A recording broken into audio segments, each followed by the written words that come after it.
Hey guys, what's going on? Hey, in this video, I'm going to talk about how I plan out my trips once they are sent over to me, as far as when my loads are sent over. I'm also going to touch on things not to do when you're en route and loaded. By planning out my trip, what I mean by that is once I know when my protect time is to have it delivered by, I can then gauge how much time I have left over for sleep, stopping for gas, taking into account traffic, because you're going to want to have an idea of these things. Some of this stuff comes with experience, obviously, but you want to have an idea of what it's going to take you. The most important part of all of that is to knowing how much you need to, how much time you're going to have for sleep. That way you can plan your trip out accordingly. Carriers have a different miles per hour that they bid these loads at. And what I mean by that is some carriers are at 45 mile an hour, maybe 40. Some of them are up to 50, 55 miles an hour. Ours are generally 50 miles an hour. And what that means is dispatch, when they're seeing a load, we'll say 1,200 mile load, they're going to see it, they're going to bid it accordingly to be able to give the customer that they're bidding this load from a timeline on when they expect to be able to deliver it by. They'll divide the 50 into the 1,200, and that's going to give you 24 hours. So you have 24 hours to do a 1,200 mile run. So that's just to help you understand how this time that you have on these things are judged and done. On that 1,200 mile run, where I have 24 hours, I'm going to take and I'm going to average what has worked for me. I usually average 60 miles an hour into whatever loaded miles that they give me. Now, that's always worked out pretty accurate. Now, that doesn't take into account if there ends up being a major accident or weather or a breakdown, anything like that, obviously. But normal driving, as long as you're just flat driving and you're just stopping for a quick fuel stop, maybe run in and take a quick restroom break, and then be back on the road within 15 to 20 minutes, 60 miles an hour into your loaded miles gives me an accurate time scale as far as what I expect to make it there by. So for 1,200 mile trip, 60 miles an hour, 20 hours. So it's bid at giving me 24 hours. So I have 4 hours to play with. So out of that 4 hours, I'm thinking I'm going to be able to at least get 2.5 hours straight out of that, and then still have an hour and a half to be able to play with in case something that's out of my control comes up. Now, mind you, for that 2.5 hours, I'm going to try to get it as far towards the back end of the load as I can, or I'm going to get it towards at a time to where when I wake up, I'm going to be able to drive, say wake up at the crack of dawn, and then you're going to be able to drive all day, because that's obviously the prime time for us to drive, is to get up at the crack of dawn. Usually can drive easily throughout the daylight hours, and then you can usually make it till, for me personally, I can usually make it till about midnight, no problem. So that gives you a total of like 18 hours drive, which averaging 60 miles an hour, you're going to do well over 1,000 miles in that amount of time. Now, how do I base when I decide to get my sleep? Say, for instance, right now, if I got a 1,200 mile run, it's 2:20 in the afternoon. Say I'm out the door from the shipper at 3 o'clock. I have 24 hours. I have to be there by 3 p.m. tomorrow afternoon. So I'm going to try to run as late as I possibly can, knowing I have 2.5, possibly 3 hours tops to be able to sleep. And I'm going to get a better idea of that once I get to the back end of this load. So I'm going to run. My goal is to always make it till 2 a.m. On this run, knowing that I have 2 or 3 hours, I would want to try to make it till 3 or 4 in the morning. That way when I fall asleep and I wake up, it's going to be daylight. It just works for me personally. If I wake up and it's still dark and then it starts to become daylight as I'm driving, it puts me to sleep, and I have to pull over, take a little 10, 15, 20 minute power nap, and then I'm golden. I'm good to go. But ideally, I'm going to try to make it till 3 or 4 in the morning. I'll stop.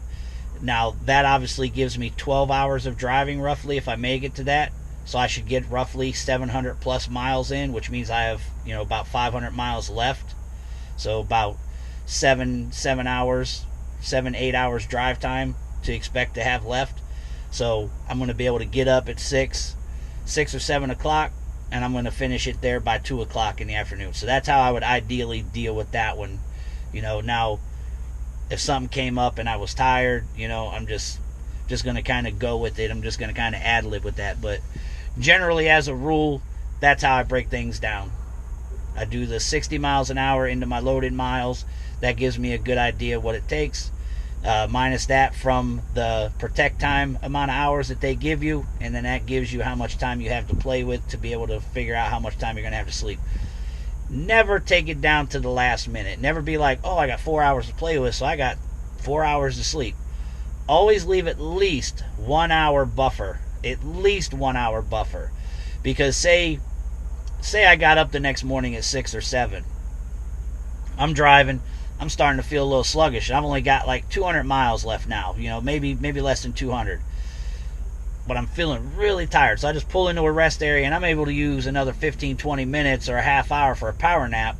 And I'm comfortable doing that because I'm close enough to know that I'm okay. Obviously, there could be things that can happen that could change that as far as being comfortable with that half hour.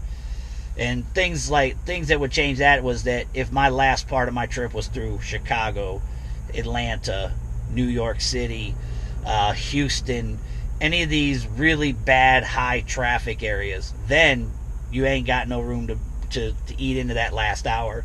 You want to always leave that hour buffer for those type of places. You actually want to leave a little more if you're going into those crazy places like that. As a rule, though, just always leave you at least that hour, and it'll keep you good. I've been doing this 7 years. I've never been late. I've taken it to the wire before, don't get me wrong, but I've never been late for anything as far as to where it was what do you call it? It's basically you have lates where it's due to weather, breakdown, something like that. You have lates that you're okay, that they're okay with. It's acceptable. And that's, again, if you're going to be running late, something happens, if you get into traffic, weather, major accident, anything like that, you want to call dispatch. Let dispatch know that you're running behind. As long as you're communicating with dispatch and dispatch is communicating with the customer, there's not going to be any issues. All right, with that being said, I hope that maybe will help any of you out, or just answer some questions on how I run things. But things not to do when you're on your trip, when you're loaded and rolling, especially if you're on a direct run. Again, this is why you want to judge your time and plan out your time ahead of time.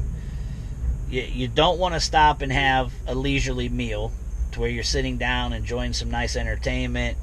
You're meeting up with some friends and you're just hanging out for a few hours. You don't want to do that. Now, on a nice run where you picked up Friday and you don't deliver till Wednesday or something, it's only 1,000 miles. Do what you want. Take as much time as you want. I'd still get there quickly, but do what you want. Don't want to stop off at home, as a rule, because most people, I find, when they stop at home, they take a little more time at home than what they had planned on. And then that's going to eat into valuable sleep time. Don't stop to get any mechanical things done, because something could go wrong, whether it be a simple oil change, tire rotation, new tires, whatever it may be. Because something might happen, they break something, and here you are with a load on the back of your stuff, and you're broke down and have to get more repairs. So save those things for your downtime or for more appropriate time. Don't stay at a hotel if you got freight in your van and you owe money on your van. Don't do it. Did you hear me? Don't do it. I've heard of vans disappearing in parking lots of hotels, so haven't figured that mystery out yet, but don't do it. If you got freight in there, they expect you to take care of their freight, so unless you got a good locking system on your van or whatever it may be, you want to stay with the freight in these vans. Don't want to stop and catch a movie. You just don't want to do anything that's going to be consuming a bunch of unnecessary time when you're on a run that has a protect time that's tight like that. And those are tight protect times because this is expedited freight, so they expect it quickly, and that's what you're supposed to do. Now, if you get the runs that work out to where, you know, you've got a day or two and it's running over the weekend and the place, you know, the place isn't going to be open, fine, you can take the time to do certain things. I still personally, I like to bust butt there, get to where I want to be, at least in a general area, and that way then I can relax, because I don't like the thought of relaxing all at the front end of my load and then I get going and possibly breaking down or whatever, something happens and then I'm late. I'm not okay with being late.